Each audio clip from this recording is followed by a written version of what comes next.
12,002 भैया देखना जरा, हम थोड़ा आते हैं खेतों के। मैं 500 शिक्षकों को व्यक्तिगत रूप से जानता हूं जो स्कूल नहीं जाते, वो किराए से लगा रखे हैं लोगों ने, व्यक्तिगत रूप से जानता हूं। वाह मंत्री जी वाह, देखिए किस तरह से प्रवचन दे रहे हैं मंत्री जी। एक्शन का डंडा चलाने की जगह नसीहतें दे रहे हैं मंत्री जी, जगा रहे हैं आत्मा को कि जागिए, आत्मचिंतन कीजिए, फर्जीवाड़ा ना कीजिए। लेकिन मंत्री जी की आत्मा कब जागेगी, सवाल तो सबसे बड़ा ये है। दरअसल स्कूल शिक्षा मंत्री उदय प्रताप सिंह को पता है कि 500 शिक्षक ऐसे भी हैं जो कभी स्कूल नहीं जाते लेकिन हर महीने वेतन लेते हैं। ये शिक्षक खुद ही 10 से 12 हजार रुपए में दूसरों को पढ़ाने के लिए रख लेते हैं। मंत्री जी को यह भी पता है कि इनमें से 100 शिक्षक उन्हीं के जिले के होंगे जिनको वो व्यक्तिगत तौर पर जानते भी हैं। 10-12 हजार दो भैया देखना जरा, हम थोड़ा आते हैं खेतों के।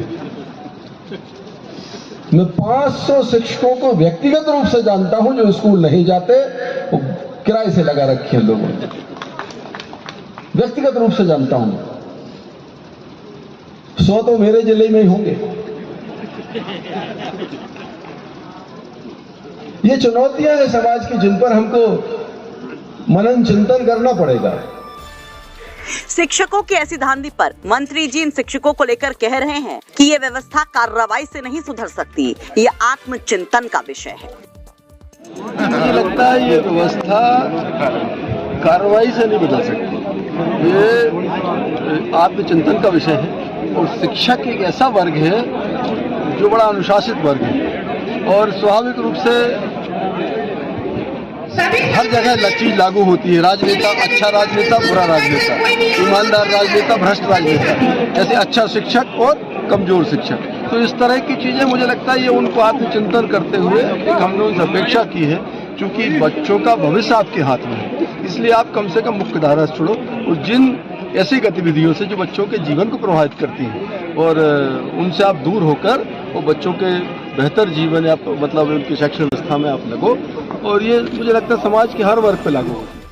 अब मंत्री जी अगर सब कुछ जानते ही हैं तो आखिर ऐसे शिक्षकों का निलंबन क्यों नहीं कर रहे हैं और इसे आत्मचिंतन का विषय क्यों बता रहे हैं?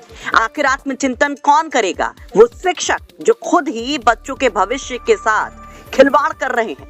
अब सवाल ये कि एक तरफ तो हजारों शिक्षक नौकरी के लिए धक्का खा रहे हैं और दूसरी तरफ वो शिक्षक जिनको नौकरी तो मिली है लेकिन वो स्कूल नहीं जाना चाहते हैं। फिलहाल मंत्री जी के इस बयान से तो साफ हो गया है कि मध्य प्रदेश में शिक्षक प्रदेश की शिक्षा व्यवस्था से खिलवाड़ कर रहे हैं।